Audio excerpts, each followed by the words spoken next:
Selamat pagi Bapak Ibu Saudara-saudari yang terkasih dalam Kristus dimanapun Anda berada.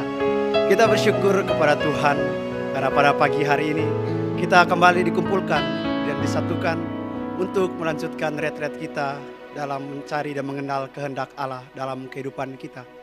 Mari sebelum kita mulai sesi kita pada pagi hari ini, bersama kita mau memuji dan memuliakan Tuhan kita, satu-satunya Allah.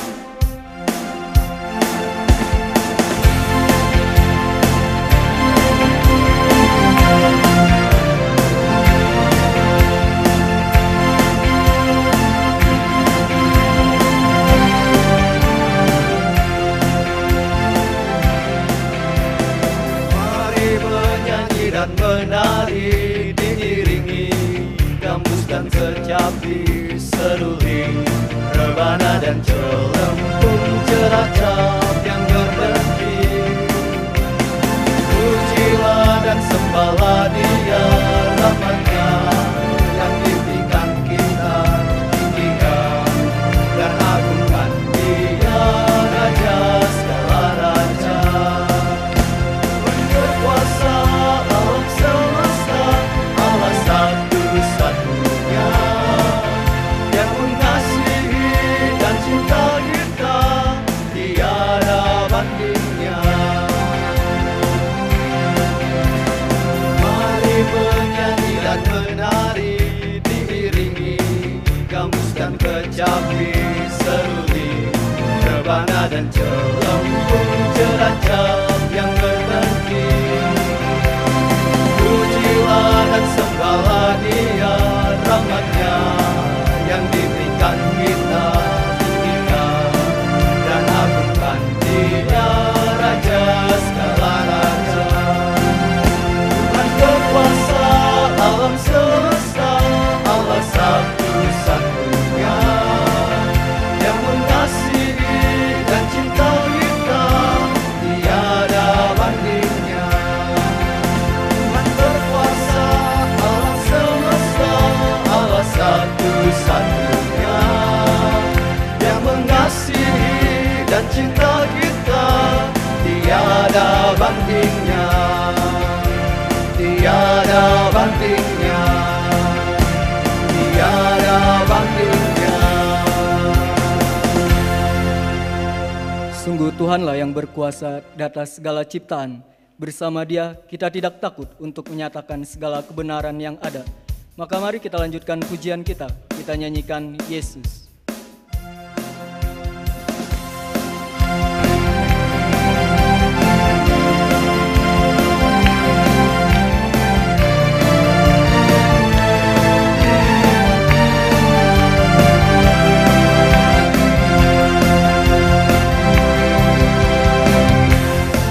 Yang kupilih membuatku berarti, karena Yesus Tuhan tempatku percaya dan berharap. Buka mataku, lihat sekelilingku, ku harus nyatakan kebenarannya yang membebaskan. Karena kuasa-Mu, kehebatanku, dapat lakukan perkara besar yang Kau janjikan. Yesus, Kaulah sahabatku. Yesus, Kau yang akan selalu berada di sisiku. Kau sumber kuatku. Oh, Yesus, Kaulah sahabatku. Yesus, Kau yang tak pernah jemu-jemu di sisiku. Kau sumber kuatku. Hidup yang kupilih membuatku berarti, karena Yesus Tuhan tempatku percaya dan berharap. Buka mataku, lihat sekelilingku, ku harus nyatakan kebenarannya yang membebaskan. Karena kuasa-Mu,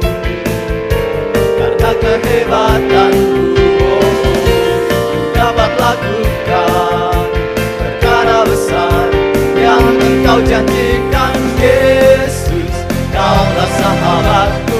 Yesus, Kau yang akan selalu berada di sisiku. Kau sumber kuatku. Yesus, Kaulah sahabatku. Yesus, Kau yang tak pernah jemu-jemu di sisiku. Kau sumber kuatku. Yesus, Kaulah sahabatku. Yesus, Kau yang akan selalu berada di sisiku. Kau sumber kuatku.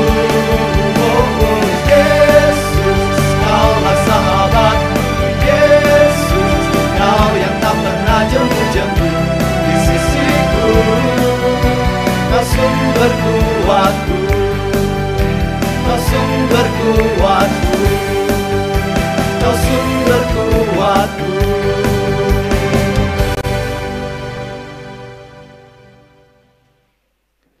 Sungguh Tuhan Yesuslah sumber kekuatan di dalam kehidupan kita.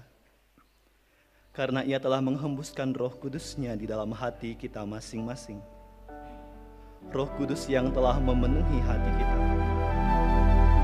Roh Kudus yang memampukan kita untuk rindu, untuk bersatu dengan Tuhan dan mencari kehendak-Nya di dalam kehidupan kita. Menyadari akan kuasa Roh Kudus yang telah berhembus di dalam hati kita masing-masing. Menyadari akan kuasa-Nya yang telah bekerja di dalam diri kita.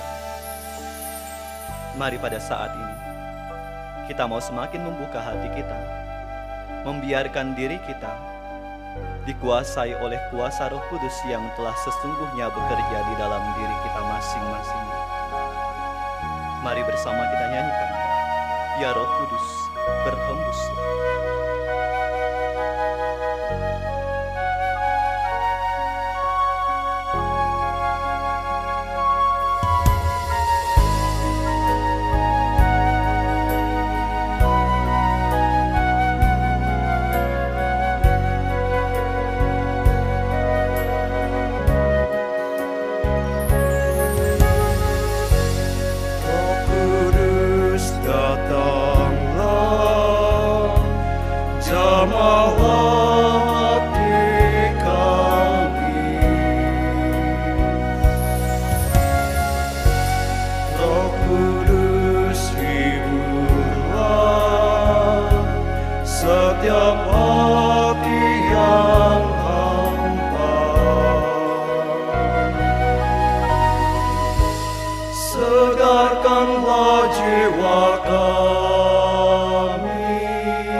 Kami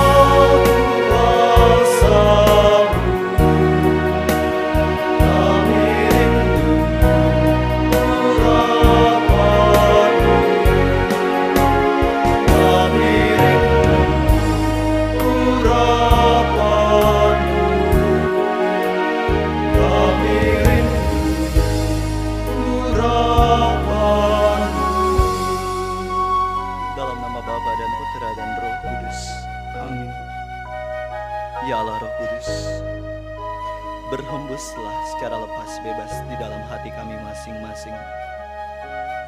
Kuasailah seluruh hati kami, kuasailah seluruh ada kami, sehingga kuasa-Mu sendiri yang memampukan kami untuk mendengarkan pengajaran yang akan disampaikan oleh Suster Rafaela kepada kami pada pagi hari ini.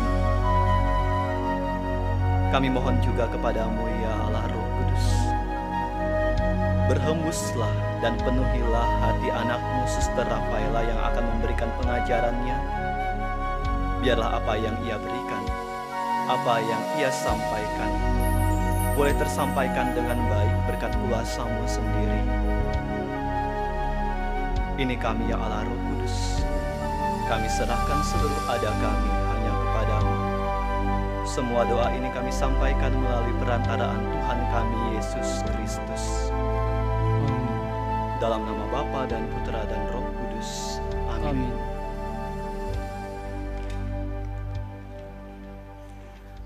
Oke, baik. Selamat pagi Bapak Ibu Saudara-saudara yang terkasih dimanapun Anda berada saat ini.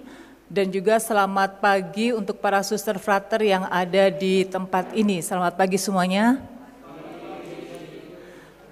Baik, pada pagi hari ini, di sesi yang pertama hari ini, kita akan bersama-sama melihat tentang peranan discernment dalam hidup Kristiani.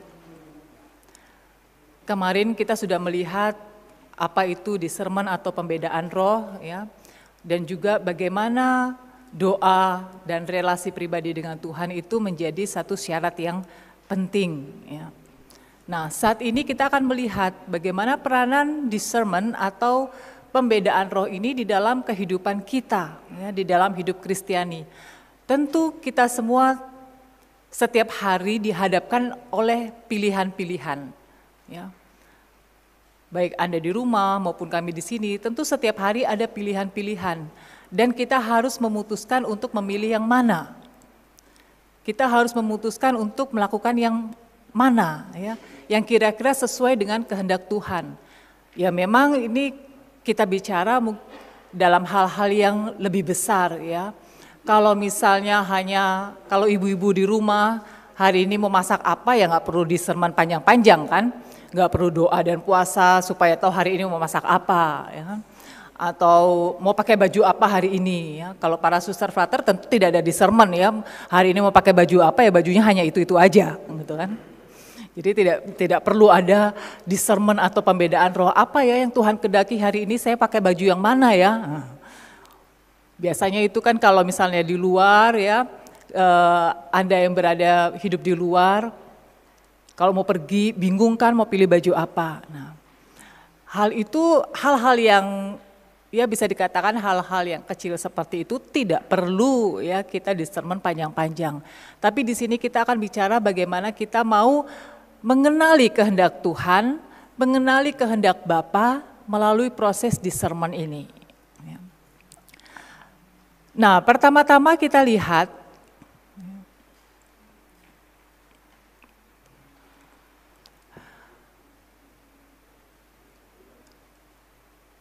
bahwa pencurahan Roh Kudus ya dalam kehidupan kita, terutama kita yang ada di dalam pembaruan hidup dalam roh, tentunya Anda sudah mengalami pencurahan Roh Kudus, ya.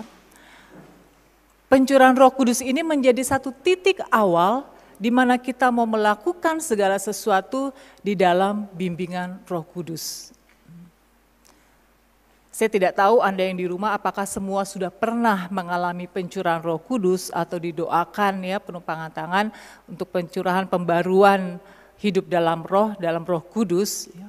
Tapi bagi mereka yang sudah mengalaminya, ini merupakan suatu titik awal di mana kita mau melakukan sesuatu di dalam bimbingan Roh Kudus.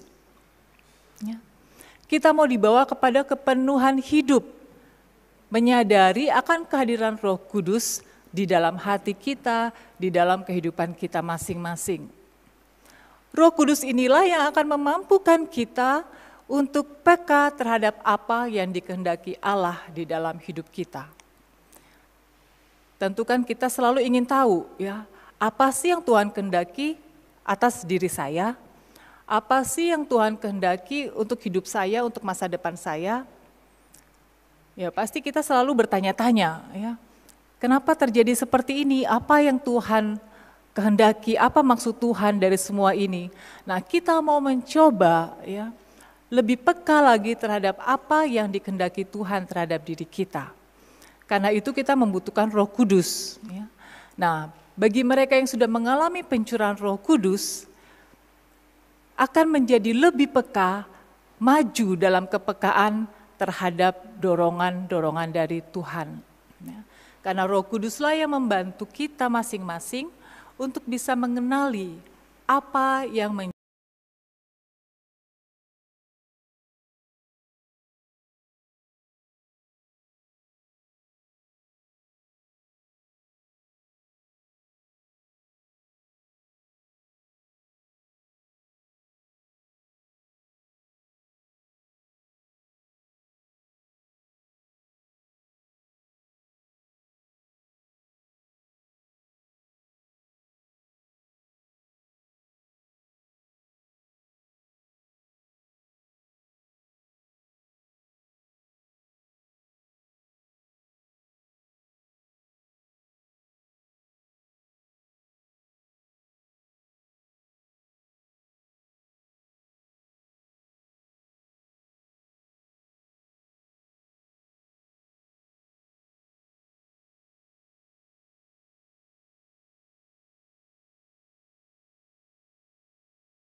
ya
pekerjaan, yang ada kegiatan lain-lainnya.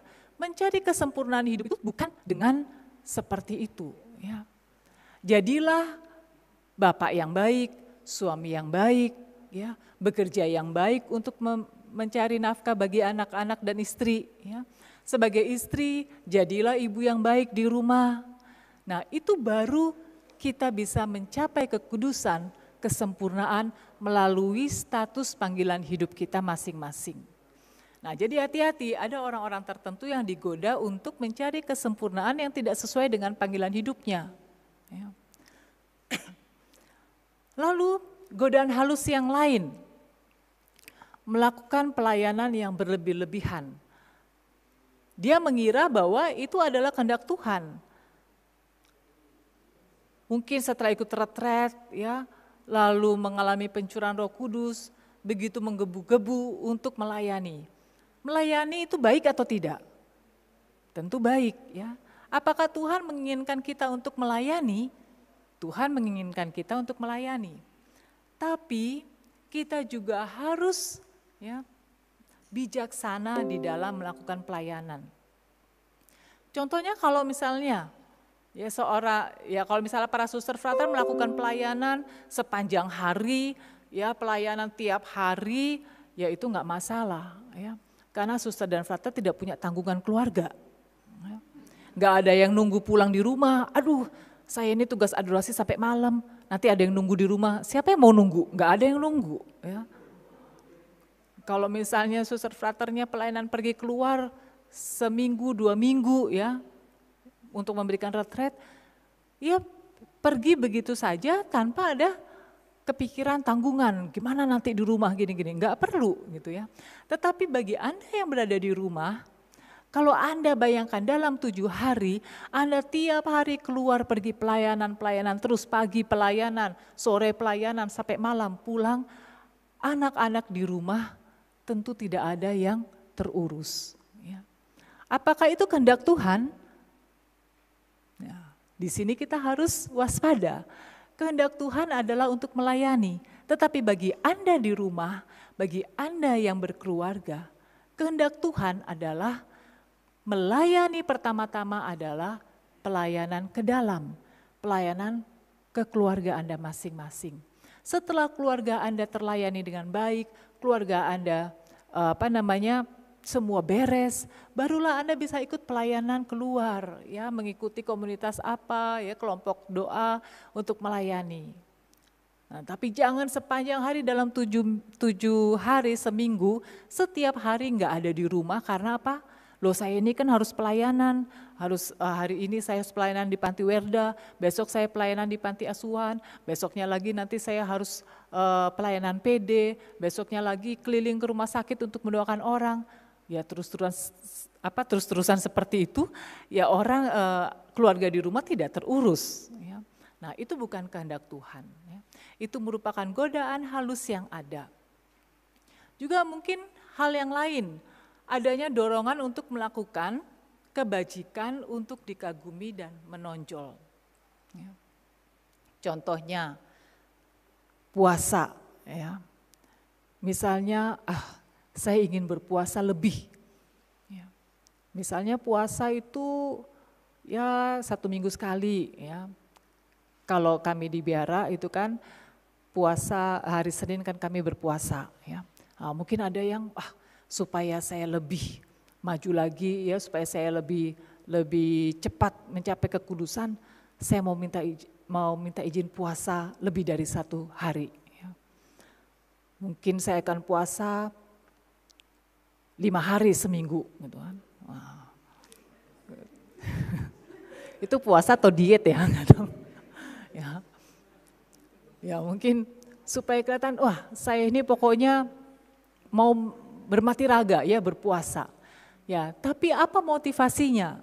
Ya, kadang-kadang supaya bukan lagi motivasinya untuk Tuhan, tapi banyak yang terselubung supaya apa? Yaitu, ya, ternyata minta puasa, ternyata mau diet gitu kan, supaya jadi kurus.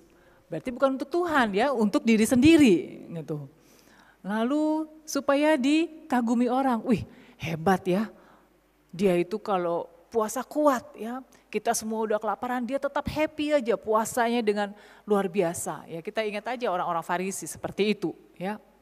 Nah, terus kalau Anda di rumah misalnya, ya, supaya kelihatan wah ibu ini hebat sekali, bapak ini hebat sekali ya. Pokoknya puasa berlebih-lebihan. Ya. Mau ikut Yesus, Yesus puasa di padang gurun berapa hari? 40 hari. Nah saya juga murid Yesus, saya akan ikut jejak Yesus. Ya. Saya akan puasa 40 hari. Apa yang terjadi? Ya puasa 40 hari ya akhirnya ya sampai ke rumah sakit itu. Ya. Nah itu godaan-godaan halus yang ada. Ya. Lalu misalnya juga meremehkan perkara-perkara kecil dan berkhayal menjadi kudus dalam perkara yang besar. Nah untuk hal ini coba kita lihat ya teladan dari Santa Teresia Lisieux. Dia menjadi kudus, ya Teresia Lisieux ini menjadi kudus bukan dari hal-hal yang besar. Dia tidak pernah menerima stigmata seperti Padre Pio, ya kan?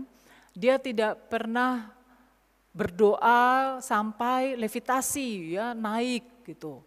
Sampai mengalami pokoknya tidak menjejakkan kaki di tanah. Ya, Teresia Lisieux nggak pernah mengalami hal-hal yang besar seperti itu.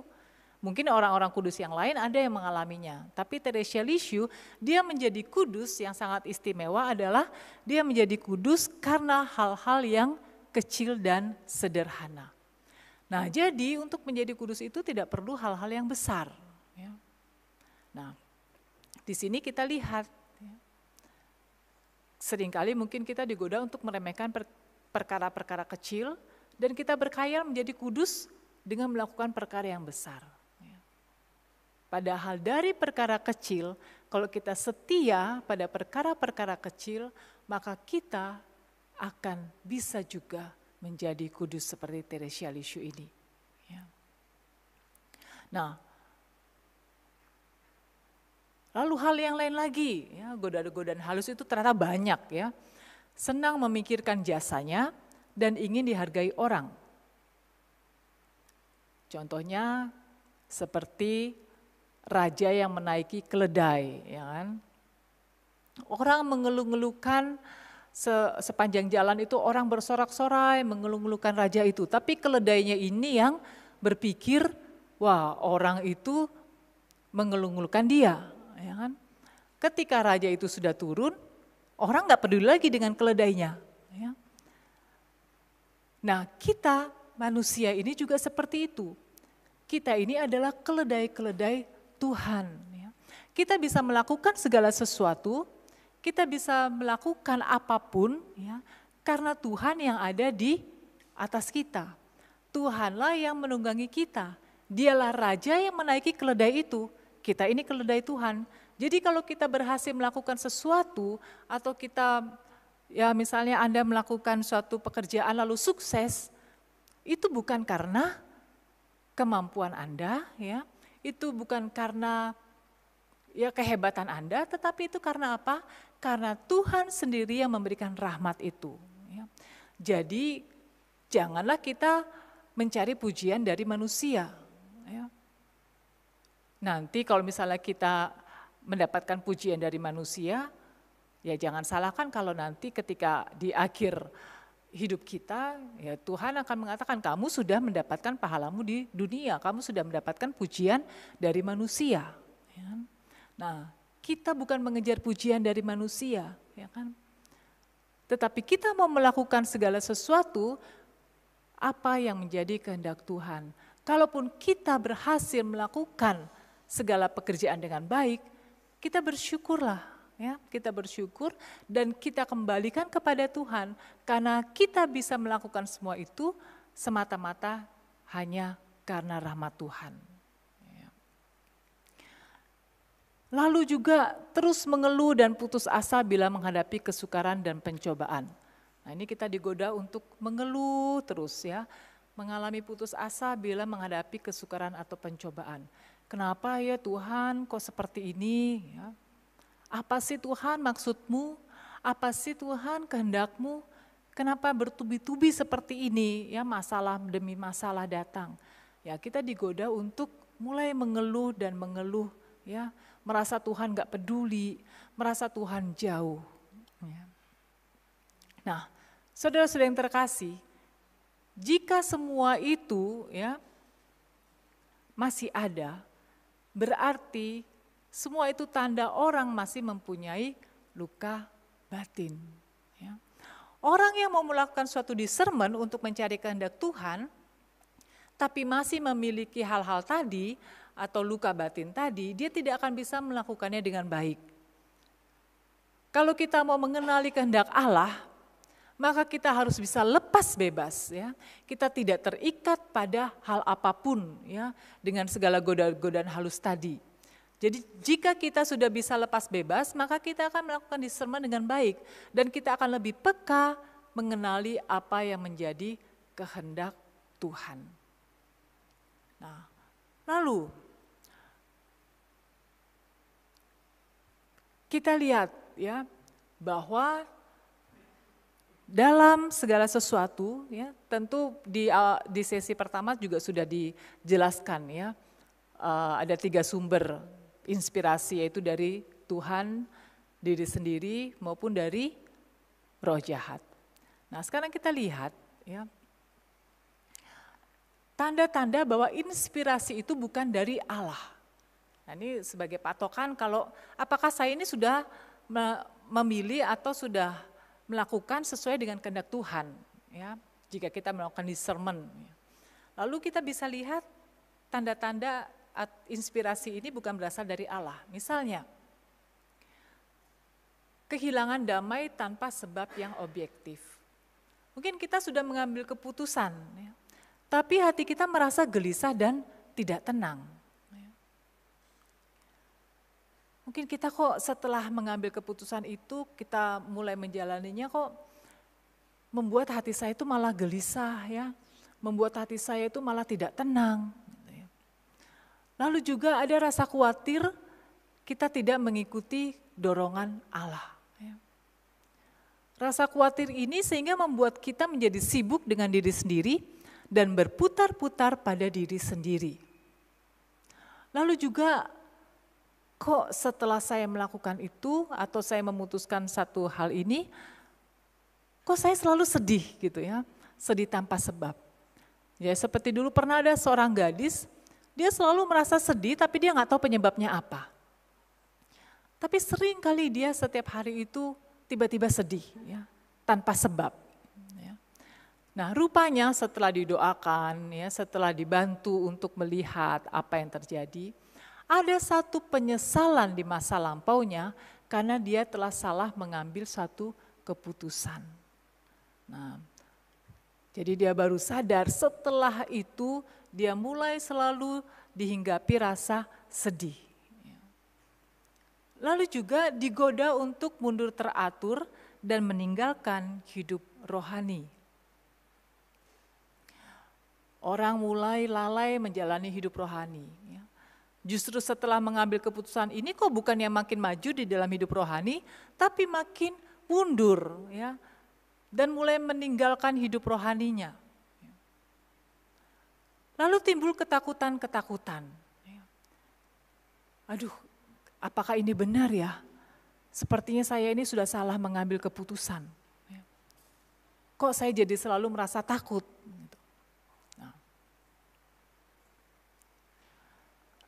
Atau menjadi skrupel, ya, merasa bersalah terus-menerus. Jika tanda-tanda seperti itu, ya, jika masih ada tanda-tanda seperti itu, mungkin saja inspirasi itu memang bukan dari Tuhan, ya, tetapi itu karena ego kita. Mungkin kita sebetulnya sudah tahu apa yang menjadi kehendak Tuhan, ya, ketika kita berdoa, kita discernment, kita mungkin sudah dalam hati, tentunya kita punya kepekaan juga, ya, dalam hati, sepertinya saya tahu sih apa yang menjadi kehendak Tuhan. Tetapi pada kenyataannya kita mulai mencari pembenaran demi pembenaran dari tindakan kita. Karena itulah yang menjadi keinginan kita, ya. Sehingga kita tetap mengambil keputusan sesuai dengan pikiran kita. Bisa dikatakan kita lebih mengikuti ego kita daripada kehendak Tuhan. Nah, setelah itu kita mulai mengalami hal-hal tadi. Kehilangan rasa damai, ya, rasa khawatir, dan lain sebagainya. Nah, tapi kalau sudah begitu, bagaimana? Ya. Nah, justru itu sekarang kita perlu lihat apa yang harus kita lakukan. Kita perlu berdoa mohon rahmat Tuhan untuk mengadakan discernment ini. Ya. Kita harus berdoa sungguh-sungguh, ya, dan kita harus menguji segala inspirasi sebelum melakukannya. Khususnya juga perlu menguji lagi dalam peristiwa-peristiwa yang besar. Contohnya, ya, dalam memutuskan panggilan hidup, mau masuk biara atau mau menikah. Ya. Nah, ini harus discernment sungguh-sungguh, ya. Ya, para suster frater di sini sudah mengalami proses discernment itu kan, akhirnya sudah memutuskan untuk masuk biara. Ya. Jangan lagi berpikir-pikir, waduh kayaknya salah langkah nih, begitu. Ya. Nanti lihat orang gandengan berduaan, wah kayaknya panggilannya lari ke sana, begitu kan. Nah, apalagi yang sudah kaul kekal itu sudah tidak bisa pilih-pilih lagi ya, jangan mengatakan ternyata setelah sekian tahun saya di biara, saya salah nih. Ya. Padahal sudah kaul kekal, apalagi yang sudah jadi imam. Kok kayaknya saya pikir-pikir saya salah ambil keputusan dulu itu ya, salah mengikuti dorongan Tuhan. Tapi kok sudah bisa sampai berbelas tahun begitu ya kan? Nah itu godaan ya, seperti itu godaan. Saya ingat ya, beberapa tahun yang lalu kami pernah mengadakan retret, bukan di pertapaan ya, retret keluar pertapaan. Jadi ada yang mengundang kami untuk mengadakan retret di satu tempat. Lalu kami mengadakan retret. Banyak umat yang ikut saat itu. Nah, satu siang ketika habis makan siang, ada jamnya konseling begitu kan. Ada seorang ibu datang, ya. Dia datang sudah nangis-nangis begitu. Suster, saya bisa minta tolong. Ya boleh saja. Ya. Saya ada masalah. Ya. Karena saya merasa saya ingin tahu apa yang menjadi kehendak Tuhan. Ya akhirnya ibu itu mulai bercerita. Dia sudah menikah selama 12 tahun. Ya. Dia sudah menikah 12 tahun.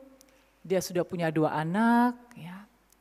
Tapi dia mengatakan begini, suster, kenapa ya belakangan ini kok saya merasa, ternyata tuh saya baru menyadari, saya itu tidak mencintai suami saya.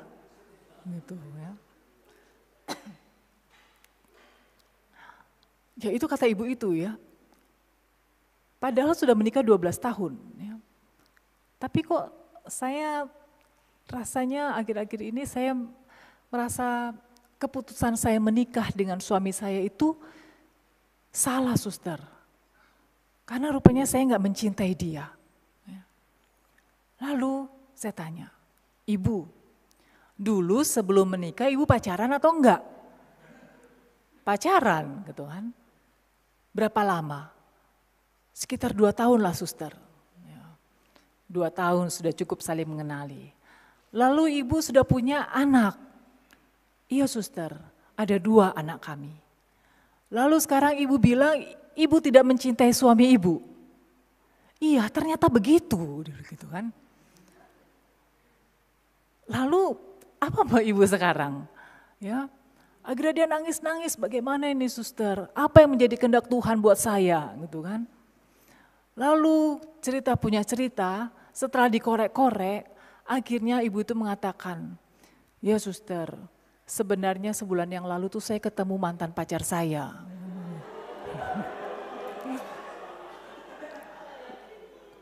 Kenapa para frater? Dia katakan, lalu ibu apa yang terjadi? Iya ternyata ketika kami bertemu dalam satu reuni begitu kan, ternyata saya itu masih mencintai dia suster gitu ya.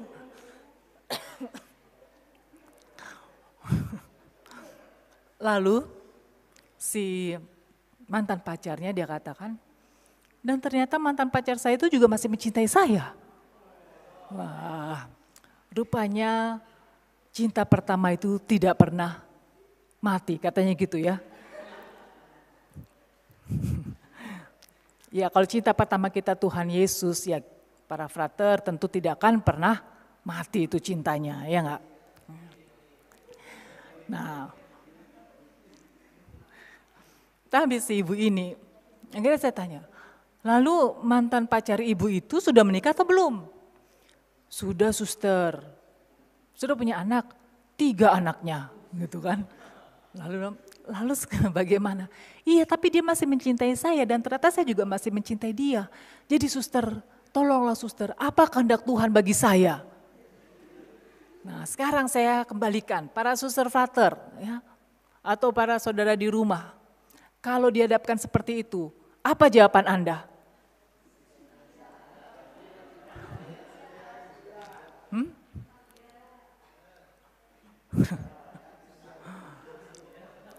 Nah ini juga hati-hati ya, mungkin kita yang, mungkin Anda di luar sana yang juga aktif di dalam pelayanan-pelayanan, mungkin ada yang curhat, ada yang konseling, ya, menerima konseling segala macam. Kalau seperti itu, jangan kita terpancing juga. Ya.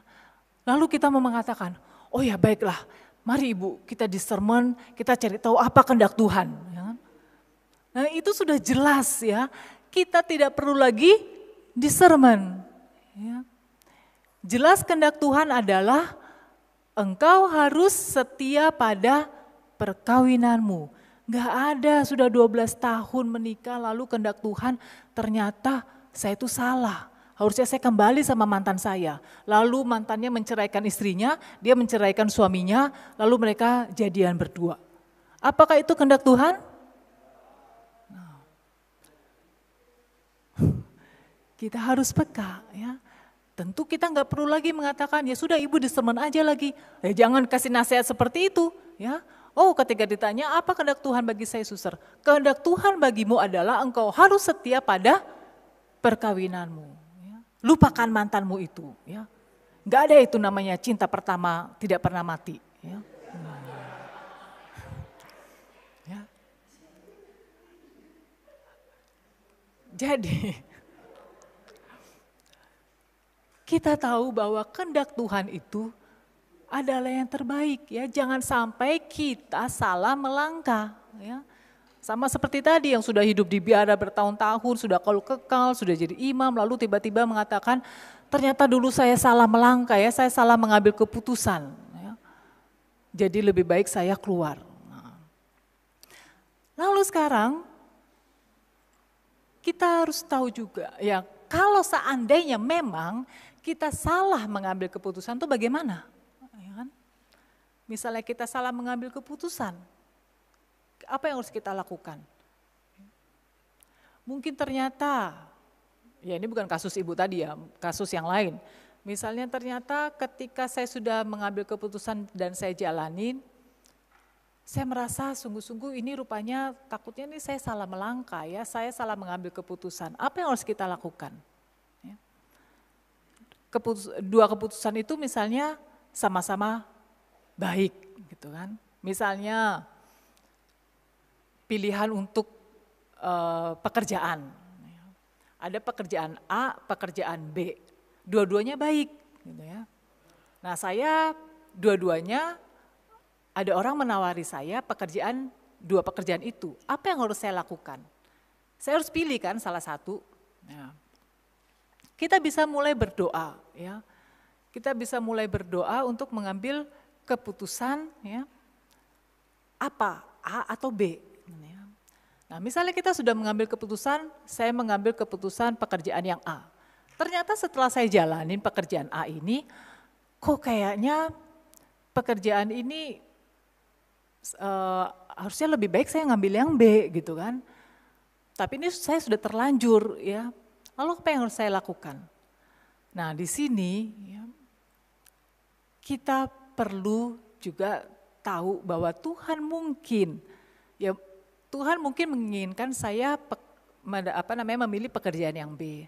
Tapi karena kehendak bebas manusia, saya memilih yang A. Apakah Tuhan marah? Tuhan tidak marah. Tetapi justru Tuhan mau supaya kita tetap konsisten di dalam pilihan kita itu. Kerjakan dengan baik. Ya. Kita tetap bertekun. Ya. Kita tetap bertekun dan kita tetap konsisten berdoa mohon rahmat Tuhan. Tuhan akan memberikan rahmat sehingga pilihan kita itu bisa menjadi berkat. Ya. Jadi jangan lalu akhirnya saya tinggalkan, saya cari lagi yang lain. Nah, akhirnya kita malah bingung sendiri. Ya. Karena seperti tadi kita lihat bahwa sampai kapanpun kita ini tidak pernah tahu pasti gitu kan, apa yang menjadi kehendak Tuhan. Tapi kita mau mencoba semakin dekat untuk peka apa yang menjadi kehendak Tuhan bagi kita. Ya nanti kalau kita sudah ketemu Tuhan kita bisa tanya sendirilah ya. Tuhan, waktu saya hidup di dunia itu saya sudah melakukan kehendak-Mu belum? Ya, apa yang saya jalani, apa yang saya putuskan, yang saya pilih itu apakah memang sesuai dengan kehendak-Mu atau bukan? Ya. Karena mungkin saja memang kita salah, ya, bisa saja kita salah. Tetapi kita perlu bertanggung jawab dengan pilihan kita. Ya misalnya salah mengambil pasangan hidup gitu kan misalnya. Tapi ya sudah, karena sudah perkawinan itu sakramen di gereja dan ini bukan karena dijodohkan begitu kan, bukan karena dipaksa menikah ya mau sendiri, ternyata terus akhirnya dalam perjalanannya rupanya mulai jatuh hati sama orang lain gitu kan. Jadi mengira bahwa saya sudah salah mengambil keputusan. Nah, apa yang terbaik yang kita lakukan adalah kita tetap bertahan, ya kita tetap melakukan itu, bertahan konsisten dan mohon rahmat Tuhan. Sehingga Tuhan akan memberkati setiap pilihan-pilihan kita itu. Ya. Tentu pilihan-pilihan yang baik, ya. Kalau pilihan antara yang baik dengan jahat ya tentu kita harus pilih yang baik. Tapi kalau baik sama baik, kita pilih salah satu, ya Tuhan akan memberkati itu. Ya. Lalu kita juga harus belajar dari kesalahan masa lampau. Ya. Kita belajar dari kesalahan masa lampau. Ya mungkin dulu saya telah salah melakukan ini. Jadi ketika menghadapi sesuatu lagi, kita sudah tahu, oh iya saya dulu kan pernah salah. Ya, mengambil keputusan, saya akan lebih berhati-hati. Nah, alangkah baiknya juga bahwa kita mencari seorang pembimbing rohani. Ya. Tentu syarat pembimbing yang baik itu adalah membawa orang kepada Allah, bukan kepada dirinya. Ya. Jangan dikit-dikit, saya ada masalah ya, saya akan datang ke pembimbing saya. Ya. Minta supaya pembimbing saya membantu saya discernment. Ya pertama-tama mungkin oke, ya. Tapi sedikit-sedikit ada masalah sedikit, tanya pembimbingnya. Ada masalah sedikit, tanya pembimbingnya. Jadi akhirnya yang selalu melakukan discernment pembimbingnya, bukan dia. Ya kan? Nah pembimbing itu kan membimbing kita. Ya. Tapi kita juga harus belajar semakin dewasa, sehingga kita juga bisa melakukannya sendiri. Ya. Pembimbing rohani yang baik itu ya pertama-tama memiliki pengetahuan teologi yang benar. Jadi seorang pembimbing harus punya pengetahuan teologi yang benar supaya tidak menyesatkan orang yang dibimbing. Ya. Lalu bijaksana. Ya. Kalau pembimbingnya nggak bijaksana, nanti dikit-dikit mengikuti apa yang diinginkan oleh yang dibimbingnya. Ya. Jadi terombang-ambing sendiri pembimbingnya, mau kasih nasihat lalu terpengaruh lagi dengan ceritanya lagi. Ya, pembimbing ini harus orang yang bijaksana dan tentunya memiliki pengalaman akan Allah, punya hidup doa yang baik. Ya. Dan kalau tidak punya pengalaman akan Allah, bagaimana dia bisa membimbing orang lain untuk juga mengalami Allah? Bagaimana dia bisa membimbing orang lain untuk belajar peka terhadap kehendak Allah. Ya. Karena itu pembimbing ini adalah pembimbing yang memiliki pengalaman akan Allah, orang yang hidup doanya baik. Nah, lalu kita lihat sekarang peranan damai hati. Discernment itu atau pembedaan roh ini merupakan penjaga damai hati dengan menolong orang untuk mengerti berbagai macam dorongan atau gerak jiwa. Sehingga tidak begitu saja mengikuti semua dorongan. Misalnya ambil keputusan sementara. Misalnya seperti keputusan tadi ya, contoh yang pekerjaan, ya, memilih pekerjaan. Misalnya ini salah satu cara discernment ya, nanti Anda dalam sesi yang lain akan diajak untuk melihat metode-metode dalam pengambilan keputusan ya, yang lebih konkret lagi. Nah ini saya memberikan contoh misalnya ya, berhubungan dengan damai hati ini ya, coba kita ambil keputusan sementara. Misalnya, saya berdoa untuk pekerjaan yang satu ini, yang pekerjaan A. Apa yang muncul di dalam hati saya, apa gejolak yang muncul ketika saya mengambil pekerjaan yang A ini. Ya. Lalu positif negatifnya, apa yang muncul saya rasakan, lalu saya bisa catat. Ya, ini kira-kira contoh mengambil keputusan sementara. Ya.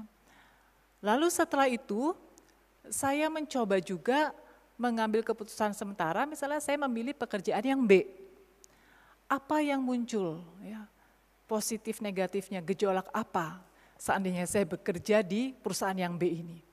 Nah dari situ, setelah kita melihat, kita catat, kita bisa lihat apa ya yang muncul.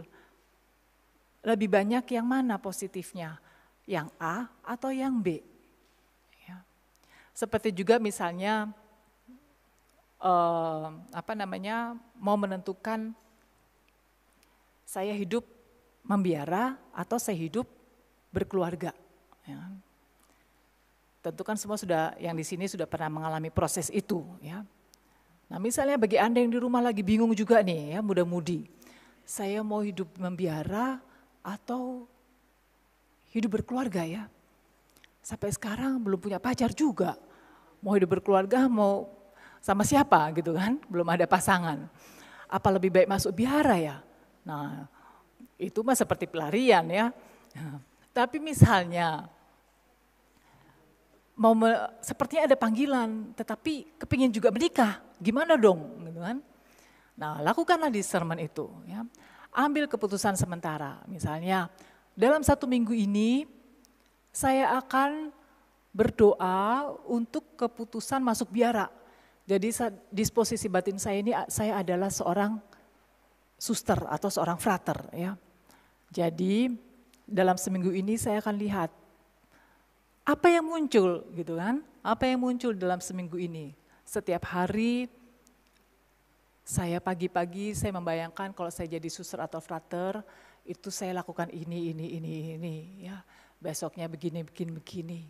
Ya saya membayangkan saya ini seorang biarawan, biarawati gitu. Nah di akhir minggu itu kan kita sudah tulis setiap hari. Kita bisa lihat kolomnya, kolom negatifnya, kolom positifnya. Ya.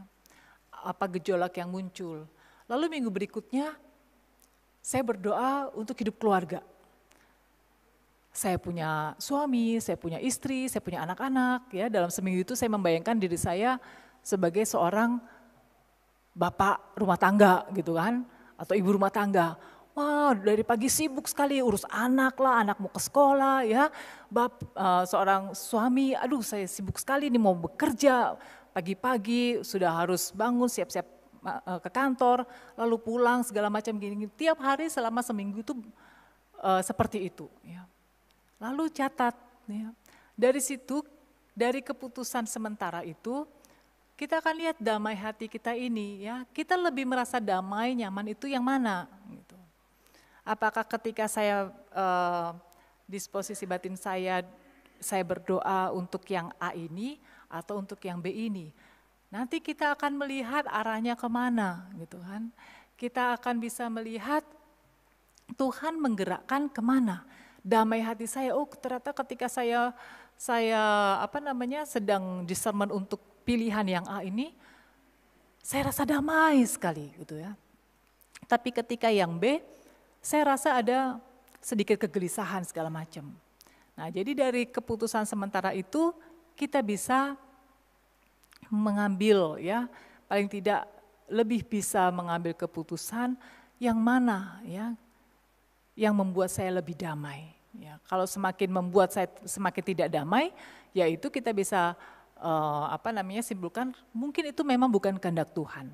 Tapi semakin saya merasa damai dengan pilihan itu, saya bisa meyakini itulah kehendak Tuhan. Jadi apapun yang akan saya alami nantinya, saya akan tetap bertanggung jawab dengan pilihan itu. Lalu peranan damai hati juga tadi mencari penyebab mengapa damai hati terganggu ya di sermon ini. Mungkin karena dosa, mungkin kita belum bertobat, ya, mungkin karena ada luka-luka batin yang masih belum beres. Nah, sehingga membuat damai hati kita itu terganggu.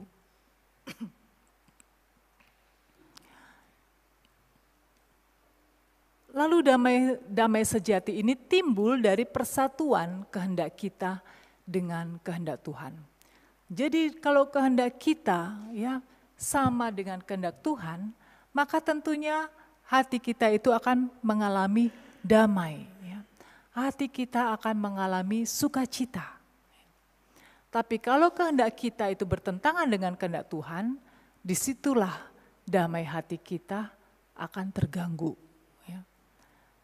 Jadi yang membuat kita merasa damai dan kita betul-betul bisa yakin bahwa saya sudah melakukan kehendak Tuhan, ya. Kalau misalnya damai di dalam hati kita itu betul-betul ada damai, sehingga kehendak kita dengan kehendak Tuhan itu klop gitu ya. Apa yang saya lakukan itu sungguh-sungguh sesuai dengan kehendak Tuhan. Damai hati ini merupakan tanda bahwa dorongan itu berasal dari Tuhan. Jadi apapun yang terjadi, ada masalah-masalah, ada penderitaan-penderitaan, ada pencobaan-pencobaan, ya, tetapi kita tetap mengalami damai. Ya. Damai itu tidak bisa hilang. Ya. Dan itu bisa kita yakini bahwa dorongan ataupun inspirasi itu sungguh berasal dari Tuhan. Dan kita sungguh-sungguh melakukan atau mengenali kehendak Tuhan. Damai hati ini membuat orang semakin berkembang dan terus berjalan kepada Allah. Ya, jadi saudara-saudara yang terkasih, sekali lagi kita perlu ya di sermon ini untuk sungguh-sungguh mengenali kehendak Tuhan apa bagi kita. Dan ya gampangnya tadi dikatakan kalau hati kita ini damai, hati kita ini tidak gelisah, kita bisa meyakini bahwa kita sudah melakukan kehendak Tuhan. Bahwa ini memang dorongan dari Tuhan dan saya melakukan kehendak Dia. Ya, saya memutuskan sesuatu sesuai dengan kehendak Tuhan. Tapi kalau hati kita itu masih gelisah, tidak tenang, ketakutan, khawatir dan lain sebagainya, kita perlu lagi berdoa ya. Tuhan, apakah sungguh ini menjadi kehendak-Mu? Ya. Kenapa kok saya malah semakin gak tenang? Kenapa kok saya semakin gelisah? Kenapa kok saya semakin khawatir, cemas, ketakutan? Ya. Jadi makin hari itu hidup saya itu gak tenang gitu kan. Kita berdoa, ya. Kita mohon rahmat Tuhan supaya kita sungguh-sungguh peka ya terhadap apa yang menjadi kehendak Tuhan bagi kita. Ya. Apa yang menjadi kehendak Tuhan untuk hidup saya. Nah, disinilah kita sungguh-sungguh mau terbuka kepada Tuhan, terbuka dan kita mau bekerja sama dengan rahmat Tuhan. Apa yang menjadi kehendak Tuhan bagi kita, itulah yang mau saya lakukan. Walaupun mungkin kehendak Tuhan tidak sesuai dengan kehendak saya, tapi kalau saya melakukan apa yang menjadi kehendak Tuhan, saya percaya hidup saya pun akan menjadi baik. Ya, seperti Yesus katakan, makananku ialah melakukan kehendak Dia yang telah mengutus aku. Yesus saja selalu melakukan kehendak Bapa. Dan kita sebagai murid Yesus, kita juga mau mengikuti teladan Yesus, ya, bahwa saya mau melakukan kehendak Bapa di dalam kehidupan kita. Saudara-saudara yang terkasih, mari saat ini kita mau mohon rahmat Tuhan, ya, agar Tuhan sendiri memberikan kepada kita, ya, karunia pembedaan roh ini, sehingga kita mampu untuk selalu tertuju kepada kehendak Bapa, supaya kita mampu selalu untuk peka terhadap apa yang menjadi kehendak Bapa bagi kita masing-masing. Biarlah mata kita selalu tertuju kepada Tuhan. Biarlah mata kita selalu tertuju kepada kehendak Tuhan bagi kita. Sehingga kita sungguh-sungguh dapat mewartakan kerajaan Allah di dunia ini.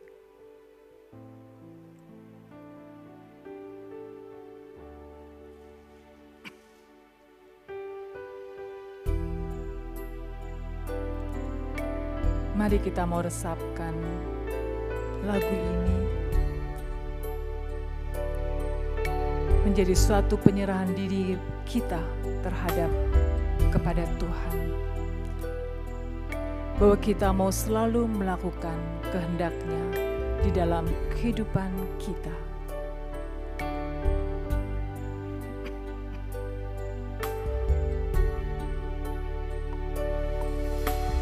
Mataku tertuju padamu, segenap hidupku ku serahkan padamu. Bimbing aku masuk rencana-Mu, untuk membesarkan kerajaan-Mu.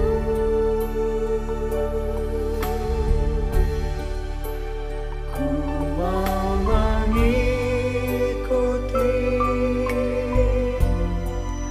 kehendak-Mu ya Bapa. Ku mau selalu menyenangkan hati-Mu.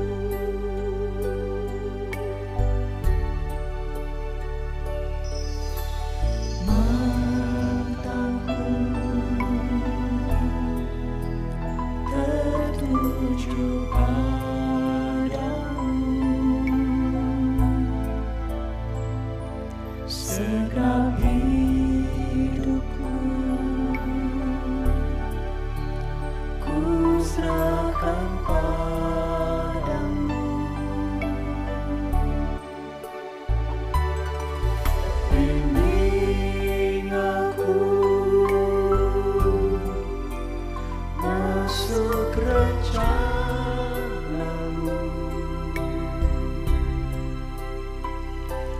untuk membesarkan kerajaan-Mu.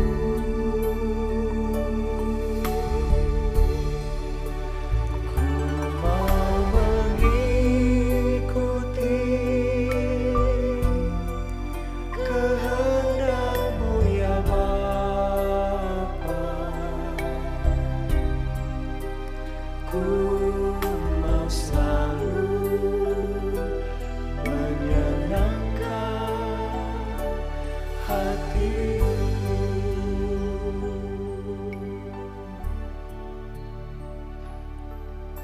Ya Bapa,